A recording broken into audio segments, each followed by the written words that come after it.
Welcome to Logistics Unplugged. My name is Brian Blalock, and I'm your host, and I'm happy to jump in today to all things logistics. So let's pull back the curtain, take a look under the hood, and have a great discussion.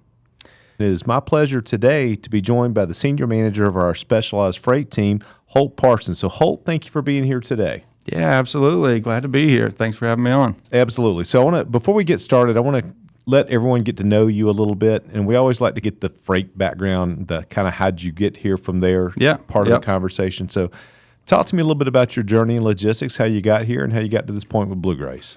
Absolutely. So I've been in the industry for about 8 years at this point, and started my career off at Coyote Logistics. Okay.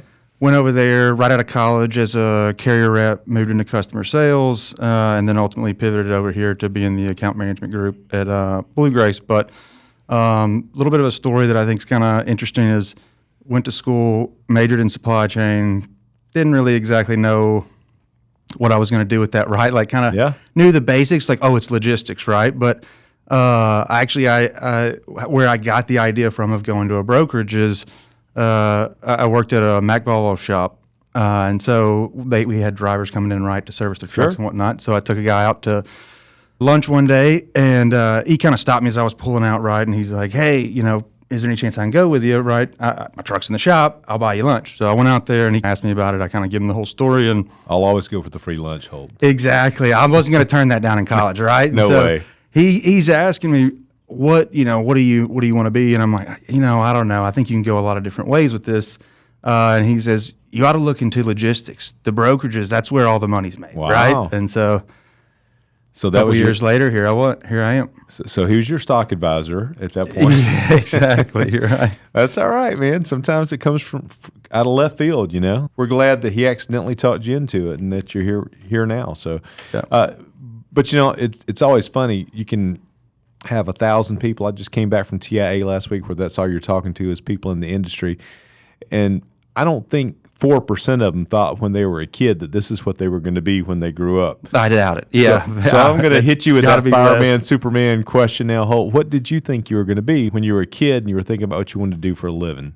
Yeah. So I never had the exact dream of I want to be an astronaut or something like that, right? But kind of. Yeah, I knew that wasn't happening for me either. So. Yeah. I mean, I think I was a little bit realistic, right? That like I wasn't maybe shooting for the stars in that sense, but knew I wanted to be in business. I traveled a little bit to other cities and obviously like watching movies and whatnot, like stuff like that. I knew I wanted to kind of work in a high rise, go to a city. I'm from a small town in Tennessee, so didn't really have a lot of that around me. And I, kind of just went into business school, ended up in supply chain, and that's how it worked out. But I would say if I had a picture in my mind of what I wanted to be, it was probably working on Wall Street. I like it. Okay. Well, that's close. We ship things there. Yeah, so exactly. We're adjacent. Yeah, I always tell people I thought I was going to be in the NBA until I realized I was going to be 5'10", couldn't hit free throws. So that was a bit of a drawback. Yeah.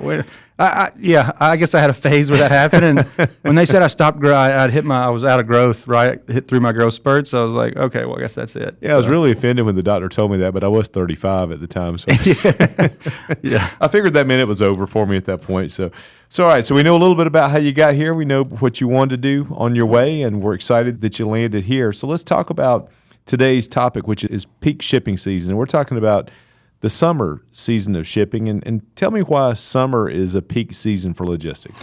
Yeah, I mean, it's a lot of things, right? I mean, the main one that everybody kind of points to, right, is the produce. And it's the citrus coming out of the south, the melons, the western veg coming off the west coast. I know we've got a lot of people in here that specialize in that, right? And so that's a big piece that pulls that capacity down there and pulls that refrigerated capacity off the road. But there's also a lot of other things too, right? Like you've got the building materials that start going on. Really, spring's a big time for the flatbed market, but that bleeds into the van markets as well. And other things like beverage season, right? Like people are outdoors, they're consuming things that they wouldn't be in the wintertime. And so especially during working hours, Holt. Yeah. I'm not judging. Yeah, there you go. But yeah, it's a lot of different things, right? I mean, barbecue, charcoal, things along those nature. People are outside, they want to have a good time, and they're consuming a little bit more at that point, and so that you feel that from a lot of different areas. Yeah, I'm with you. And just for future reference, I have to make sure that we don't record these around lunchtime because when you start talking about barbecue and grilling out, Yeah, starts to make me lose my focus just a little bit here. So, absolutely. so we know that we know the reasons, and we understand that logistics doesn't just follow the footprint of produce. It is how produce and some of these other seasons affect the rest of the freight, right? So Right. if capacity gets absorbed, that means that there's less of it, and we have to make conditions change to be able to continue to be successful moving all the freight. But I want to take a minute and talk about, and I don't know if there's a specific one, if you can think of a specific issue that you've seen that happened and what we did to be able to manage our way around it. Tough stuff happens. Human beings drive trucks. Other human beings are on the road when they do, and things happen from time to time. So tell me a story. Tell me absolutely. something difficult. I think I've got honestly a lot throughout the years. I mean, it's every produce season and peak summer shipping season brings its own challenges. But I'll give you one with kind of a good ending, and that was I was here at BlueGrace, and I got pulled into a call with a prospect that wanted to work with us, and the seller on it was a little bit young, right? And so he was kind of going through his first peak season, and they asked me, can you come on and just kind of talk about account management and operations and what we can do? And so a little bit last minute because I think somebody couldn't make the call, so I was the next man up and jump on there, and I kind of start giving them the rundown, right? And I knew they were shipping out of California. I didn't get a chance to look at all the details beforehand, but I had an idea of what they were doing and that they were shipping out of California, food grade products and things along those lines. But essentially, we're going through the call, right, and we're letting them know what we can do, and it was going really well. So at a certain point, almost too well, right? And so sometimes you can kind of think like, oh, maybe this is too good to be true. And so was it? It was. So we go through and we get out the call and we kind of sit down and I'm like, hey, we might need to review this, right? Like I don't, have you really taken into account the surge that's coming in the next month? And come to find out, we didn't. We had jumped the gun a little bit, but luckily we were able to kind of save that and set up another call and we caught it early enough that it didn't cause any issues on their end, and we were able to then take advantage of the summer season, right? But perfect. It was a little bit of a oh no moment where we came off and we had to pivot really pretty fast. So note to self: when it seems too good to be true, it is. It often is. It probably right? is. So, and you probably said this earlier. Holt, tell me where you're from. Shelbyville, Tennessee. Shelbyville, Tennessee. See, I knew there was a reason that it seems like you and I are the only people in these podcasts that don't have accents. So yeah, exactly. I like the way you think. Yeah, there's a lot of other accents out there, right? If any of our listeners need us to help you out with pronunciation guide, we're happy to help you out because there's no Southern accent here whatsoever on either side of this call. So good to know that we can flex and that we can make changes when we need to. And let's talk a little bit about during that summer shipping season when capacity gets kind of sucked out of the market a little bit. Talk to me about some of the industries that are most affected by that summer shipping season, by that I guess slowdown of available capacity. Yeah, it's I mean, as far as industries, right? Like you've got the food grade is a big one. Food products coming out of the South, West Coast, things along those lines. I really feel like anybody with strict trailer requirements, right? Because in those times you wanna open up that capacity as much as possible, and you want to make sure you're taking advantage of every type of equipment that's out there. But those people who have pretty special requirements for what type of equipment they need, and they kind of limit themselves based on that commodity type, they really can feel it in those pockets because they just don't have a lot to pull from in that time. Well, so we analyzed the problem. How do you find a solution for that? I mean, we know there's going to be a limit to the capacity, and we know sometimes you have to be creative to figure out how you're going to solve that. So what is the solve when there's a little bit less capacity? Can there be strategy that helps them either be, I hate to use this elusive term, but we've used it before, more of a shipper of choice, or can there be strategy that allows us to move more creatively through their supply chain? Yeah, absolutely. I think the shipper of choice is by far a huge one, right? Because you want carriers and drivers to want to take your freight over others. And so how can you do that? Are you making sure your facilities have everything needed for a driver that's going to maybe have to wait? Is it very easily accessible? Are the hours open? Do you load relatively quickly or not? Those things go a long way, but I really think it comes down to the partners that you have, right? And identifying and being very honest about what you have coming forward, what your expectations are, what kind of volatility do you see, and then using a quality provider, because there's so many times, right, where, again, it comes down to when you're using a carrier partner too. If it's too good to be true, it often is, right? And so probably is, yeah. If that carrier partner isn't willing to kind of have honest conversations and come up with a plan and show you how they're going to get through those times, then it's just, you see people make that mistake a lot. I agree, and I like the part that you said, honest conversations. Sometimes you have to have enough guts to be able to have those, because shipping is not always easy, and there's times when we have to be more creative with it. But the most important thing and the most creative thing you can do is to tell somebody the truth and set expectations properly, right? Up front. We can fix it if we know what it is. If we hide from it, we really can't do much. It can compound very quickly, right? Absolutely. We can't do much to correct it if we don't have any idea what it is. And I like some of the little tips, and it seems like a little thing, but a carrier knowing that they're not going to wait 3 hours to get loaded. So get organized on the dock, right? Make sure that people can get in, can get out. Drivers get paid to drive. Right? Yeah, and absolutely. I know how good your team is, Holt, on making sure that if a carrier's picking up freight in Atlanta and he's headed to Chicago, the best gift that you can give that driver is freight in Chicago to get back to Atlanta.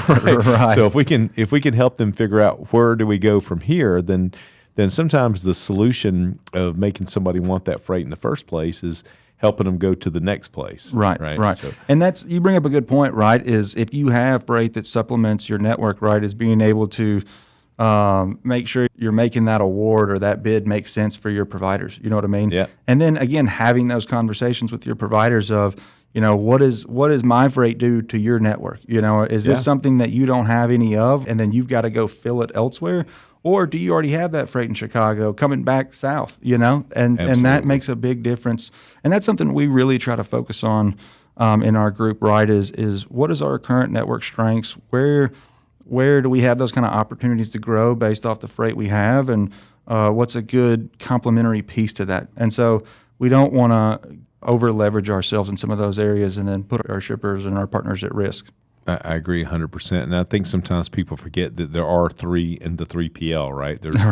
There's us, there's the shipper, and there's the driver, and we have to make sure that all of this works for all of those places, because when it doesn't, and I'm sure you see this sometimes when you do carrier bids and you see a price that our theme for the day, right? Too good to be true. Right. All of a sudden, I'm seeing you move for about 60% of the cost, and I'm seeing with every other carrier, I probably want to have a conversation and figure out why. You're right. Exactly. Now if it's because your son's 8th birthday is tomorrow and you got to get to Paducah, Kentucky on time to blow out the candles, then maybe that's why you're giving me a good rate. Maybe that makes some sense. But there sure does seem to be a lot of breakdowns on vehicles that are that are grossly underpriced, right? Yeah. When you see that come over, I mean, again, you kind of have that feeling, right, of like, I don't know if it's too good to be true. You know?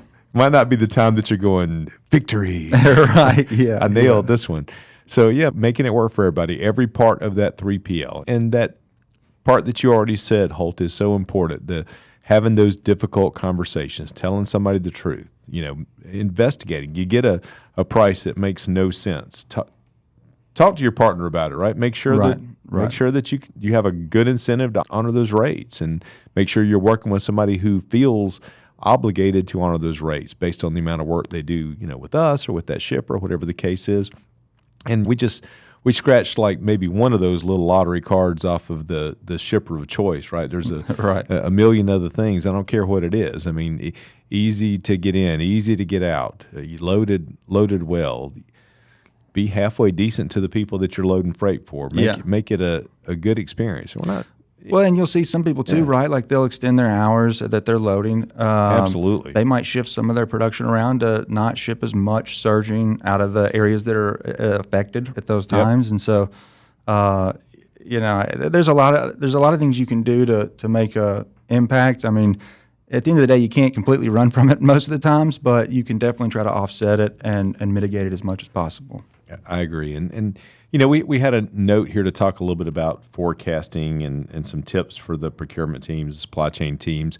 And I don't know that we haven't kind of drug our knuckles over that a little bit already, but if there's some things that we can talk about in terms of understanding the market and understanding what things we want to take responsibility for, what freight we want to go after, what expectations we want to set, help the people that are in procurement, give them one or two tips to make really good decisions with what they take on and some of the strategies around how they manage it. Yeah. I mean, to be honest, we're coming off of our big bid season, right? And so I've seen a few shippers out there kind of doing this, and I think it's the smart play. But, I mean, one, if you're bringing on a new provider, right, don't overwhelm them.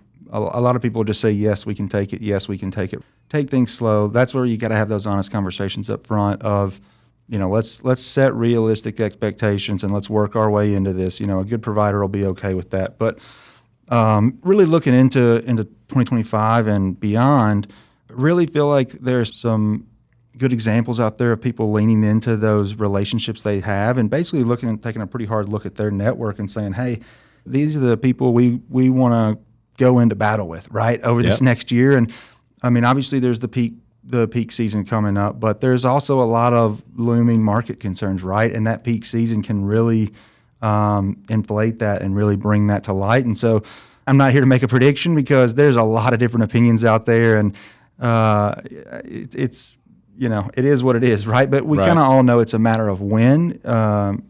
And so I feel like I've noticed that a decent amount of just trying to pick those service providers that have been there with you for the past few years, who have done a good job, who have set those expectations and been honest and held up their end of the deal, right? And then rewarding those carriers. And then, you know, right, getting ready to go into some of these difficult times with people that they know and trust. Yeah, I love that. And I sort of thought that's where you would go, and I couldn't agree with you more. I was thinking it while you were saying it, that, you know, all the times that a carrier stepped up and did something for you, bailed you out, you know, got you through a difficult situation, maybe even priced a little bit more aggressively because they knew the budget that you had for the project and that, you know, something had to be done to kind of save it for them and for the shipper. Remember them. Right. Later. Yeah, exactly. Remember them later on and try to treat them a little more fairly when there is an opportunity, when you have a little bit more clarity on how a lane should have been priced, and give in a little bit because you're going to need that carrier again in the future, the next time that tough situation comes around, the next time those difficulties come around. So we talked a lot about strategy, and we talked a lot about some of the changes that we made to kind of keep things moving. And I know we were having a few laughs before we got started here, so I'm gonna dip back in a little bit, Holt. All right. And I know I found out that you have a woefully inefficient knowledge of television shows and or movies related to logistics, but we cheated a little bit, and I threw a couple your way. So yeah, so King of Queens for TV beautiful shows. Exactly. Yeah, I've seen it, but I am like the world's worst at remembering actors' faces and names. I can picture the face. I can never tell you the name. I mean, I could get Brad Pitt, but beyond that, it gets pretty rough, right? And I've seen it a few times. I mean, it's a good show, but I'm not super familiar with it. But I have had a couple good laughs over it. Well, Doug Heffernan is a classic.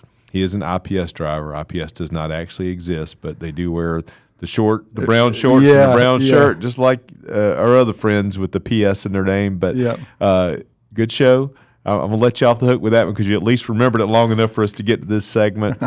Plenty of logistics movies, plenty of good trucking scenes, and a lot of those movies, a lot of that entertainment. It's funny how often people get to see little glimpses of the life we lead. We talked about on another episode some of the stupid shows I watched 40 years ago on TV, like BJ and the Bear, and of course the Convoy movies and Smokey and the Bandit, and all those little things are the reason that some of us, when we were little kids, were standing on the side of the road with, you know, simulating the pull of the horn, and we appreciate all those drivers who gave the kids the little honk on their way by. We appreciate all those who do all the things that bring us everything that we have. There's nothing in this room that we see, Holt, that didn't get here on a truck. Absolutely. Right? Absolutely. So we appreciate the drivers. We appreciate the shippers. And this week, we appreciate the listeners. So thanks, everybody, for taking time out of your busy schedule to take a few minutes and download our podcast and listen. And Holt, thank you so much for letting us have a good time and talk a little bit about logistics today. Yeah, absolutely. Thanks for having me on, guys. Absolutely. We'll see everyone next Tuesday. Make sure to download and listen in.